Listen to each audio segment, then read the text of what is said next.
Right. இந்த வீடியோவில் வந்து நீங்கள் இப்போ ஸ்க்ரீனில் இந்த கேள்வியை பார்ப்பீங்க. அந்த கேள்வி வந்து ரெண்டாவது எம்சிக்யூ 2023 2024 எம்சிக்யூ 7வது எம்சிக்யூ நான் செஞ்சு காட்ட போகிறேன். இந்த கேள்வி என்ன சொல்லியிருக்கேன்னு சொன்னால், இலக்க சுற்று ஒன்றில் டிரான்சிஸ்டர் பயன்படுத்தப்படும் போது அவை தொழிற்படுவது உயிர்த்த பிரதேசம் முதலாவது விட, ரெண்டாவது உடைப்பு பிரதேசம், மூன்றாவது ஏகபரிமாண பிரதேசம், நாலாவது நிரம்பல் பிரதேசம், அஞ்சாவது நிரம்பல் பிரதேசத்திலும் துண்டிப்பு பிரதேசத்திலும் என்றால் அஞ்சாவது விட. சரி, உண்மையாக டிரான்சிஸ்டர் எப்படி தொழிற்படுதுன்னு பார்த்தோம்னா, டிரான்சிஸ்டர் ஒரு அடிப்படை குறியீடு இப்படித்தான் நாங்கள் எழுதிக்கொள்வது. இந்த அடிப்படை குறியீட்டில் பார்த்தோம்னு சொல்லி சொன்னால், இது வந்து ஒரு எமிட்டர்ன்னுவாங்க, அதாவது தமிழில் காளின்னு சொல்லுவாங்க. அடுத்தது இது கலெக்டர்னு சொல்லுவாங்க. இது வந்து சேகரிப்பான். அடுத்தது பேஸ்ன்னு சொல்லுவாங்க. இது அடின்னு சொல்லுவாங்க. இது ரெண்டு வகை இருக்குன்னு சொல்லுவோம் டிரான்சிஸ்டர். ஒன்று வந்து பிஎன்பி, அடுத்து இன்னொன்று வந்து என்பிஎன்னு சொல்கிறது. பிஎன்பி என்பிஎன், இதில் பி இதில் என் இதில் பி, இப்படி ஒரு அமைப்பில் இருந்துன்னு சொல்லி சொன்னால் பிஎன்பி டிரான்சிஸ்டர் சொல்லுவாங்க. அதே இது என்பிஎன் டிரான்சிஸ்டர்ன்றது இதில் ஒரு என், இதில் பி, இதில் ஒரு என் இருந்துன்னு சொன்னால் என்பிஎன் டிரான்சிஸ்டர் சொல்லுவாங்க.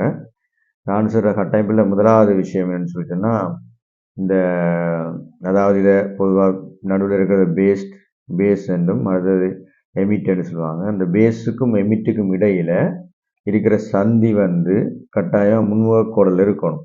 இந்த கோடல் உரைன்னு சொல்லி ஒரு பகுதி இருக்கு, அதில் முன்முக கோடல் இருக்கணும். முன்முக கோடல்னு சொல்லும்போது எப்பயுமே அதாவது எமிட்டில் வந்து ப்ளஸ்ஸும் இதுவும் மைனஸும் இருக்கணும். இப்படி இருக்கணும், முன்முக கோடல் இருக்கணும். இப்படி முன்முக கோடல் இருந்தால்தான் எங்களுக்கு என்ன செய்யும், இது தொழிற்பட வெளிக்கிறோம். இதுக்கு தொழிற்பட வெளிக்கிறோம். அதாவது தொழிற்பட வெளிக்கிறோம்னு சொன்னால் இதனுடைய தொழிற்பாட்டுக்குரிய இதை மின்சாரத்தை இதில் வந்து கொடுக்குறோம். அதாவது முன்முக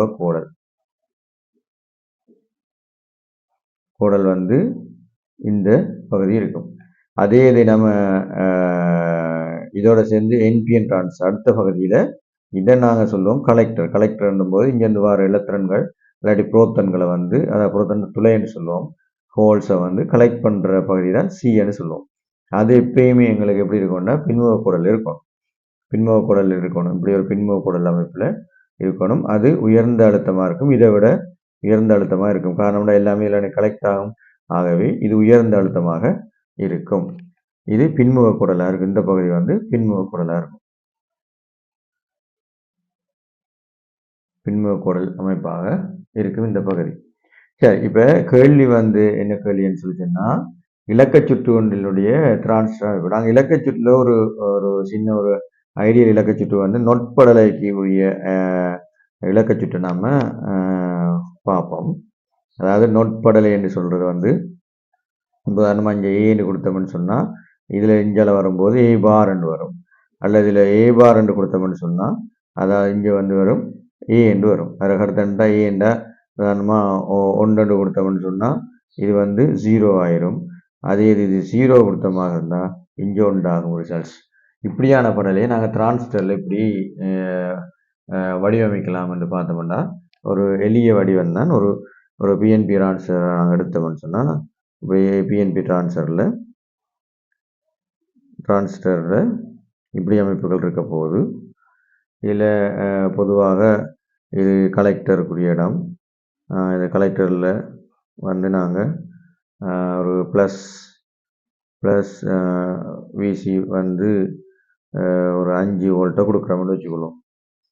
இதில் எமிட்டர் ஒன்றும் இல்லை. எமிட்டரில் நாங்கள் நேரடியாக புவித்தொடுப்பை ஏற்படுத்திடுவோம். புவித்தொடுப்பை ஏற்படுத்துகிறோம்னா இங்கே இருக்கிற எல்லாமே அந்தந்த அழுத்தங்களில் இதனுடைய தொழிற்பாடு கொண்டிருக்கும் என்றுதான் அந்த கருத்தாக இருக்கும். இதை நாங்கள் இதில் ஒரு எஃப்எண்டு வச்சுக்கொள்வோம். இது வந்து பேஸ். இதில் நாங்கள் இதை கொடுக்க போகிறோம். இப்போ இந்த பேஸுக்கு இது வந்து என்னென்னு சொல்லணும்னா விபின்னு சொல்லுவோம்.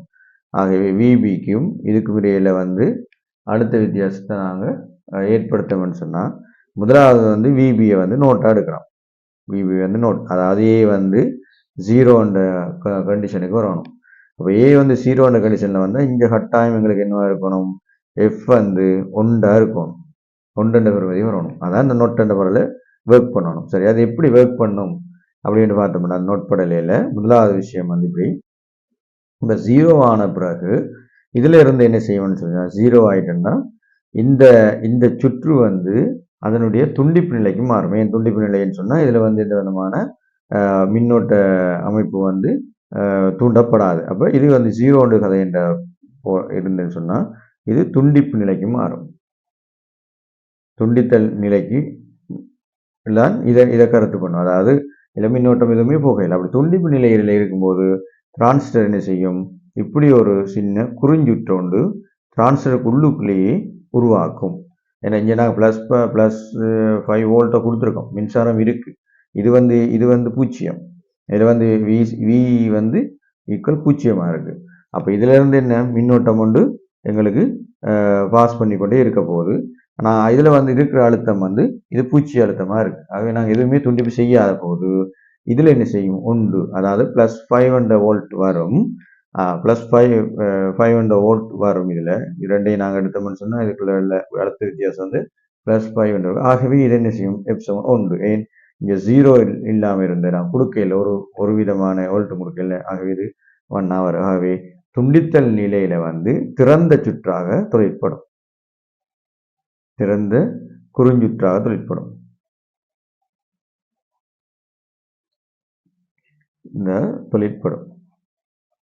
ஆகவே துண்டித்தல் நிலை நாங்கள் ஏ வந்து 0 இருக்கும்போது ஏ டேஸ் வந்து என்ன இருக்குது, 1 வருது எங்களுக்கு. அதில் கருத்து ரெண்டா எஃப் வந்து 1 ஈக்குவல் எஃப் 1 வந்துட்டு எங்கள்கிட்ட. சரி, இப்போ அடுத்த இலக்க சுற்றினுடைய ஒரு இதில் ஒன்று பார்ப்போம். அடுத்து என்னென்னா, இப்போ 0 1க்கு எப்படி இது அமைப்பு வரும்னா, 1 இருக்குது டிரான்சிஸ்டர் பார்ப்போம். 1 இருக்கிற அமைப்பு இதான். இதில் இருந்து நாங்கள் எதுவும் மாற்ற இல்லை, நொட்படலை எப்படி உருவாக்குறன்றதில் மாற்ற இல்லை. இது புவித்தொடுப்புலேயே இருக்குது. இது இப்போ நான் என்ன செய்யறேன், விபிஏ ஒரு வி என்ற வோல்ட், அதாவது வி என்ற வோல்ட்னா இங்கே கொடுத்த வோல்ட்டையே நான் கொடுப்பேன். இந்த விசி என்ன இருக்குதோ அதைத்தான் இங்கே கொடுப்பேன் நாங்கள்.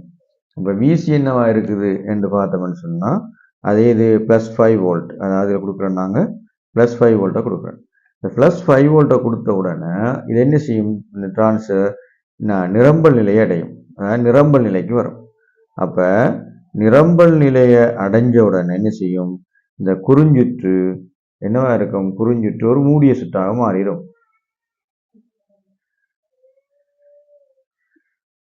குறுஞ்சுற்று நிலை வந்து திறந்த நிலையாகி நிரம்பு நிலைக்குரிய நிலைக்கு மாறும்.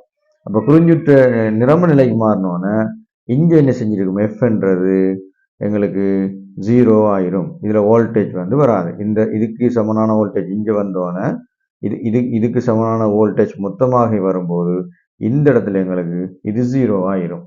அப்போ 0 ஆயிட்டேன்னு சொன்னால் அப்போ நாங்கள் இங்கே என்ன செஞ்சுருக்கோம், ஏ என்று ஒன்று ஒரு இலக்க இதை கொடுத்துருக்கோம், இலக்கச்சீட்டை கொடுத்துருக்கோம் +500 வோல்ட். ஆனால் எங்களுக்கு கிடைச்ச ரிசல்ட்ஸ் எஃப் வந்து என்னவா இருக்குது, 0 இருக்குது. ஆகவே நொட்படலினுடைய வேலை திட்டத்தை இது செயற்படுத்துது. இந்த நொட்படலினுடைய வேலை திட்டத்தை இது செயற்படுத்துது. சரிதானே? அதாவது 1 கொடுத்தோம், 0 கொடுத்தோன்னே 1 இங்கே இது 1 கொடுத்தோன்னே 0 வருது. ஸோ இப்படி இருக்கிற இதில் வந்து இப்போ இதில் வந்து நிரம்பல் நிலையும் இருக்கணும், துண்டித்தல் நிலையும் இருக்கணும். 2 நிலை இருந்தால் தான் இதில் நாங்கள் இந்த இலக்கச்சுற்றை நாங்கள் சரியான முறையில் செஞ்சு கொண்டு போகக்கூடிய மாதிரி இருக்கும். அந்த அடிப்படையில் இதுக்கு வந்து உண்மையில் என்ன நடக்க போகுது, இதில் 5வது விடை வந்து இதுக்கு விடையாக வர்றதுக்கான இருக்குது. 5வது விடைக்கான விடை இருக்குது. நிரம்பல் பிரதேசம் அடுத்தது துண்டித்தல் பிரதேசம், 2 துண்டித்தல் பிரதேசம் 2ம் வரணும். அப்போ விடை வந்து எங்களுக்கு 5வது விடையாக காணப்படுது.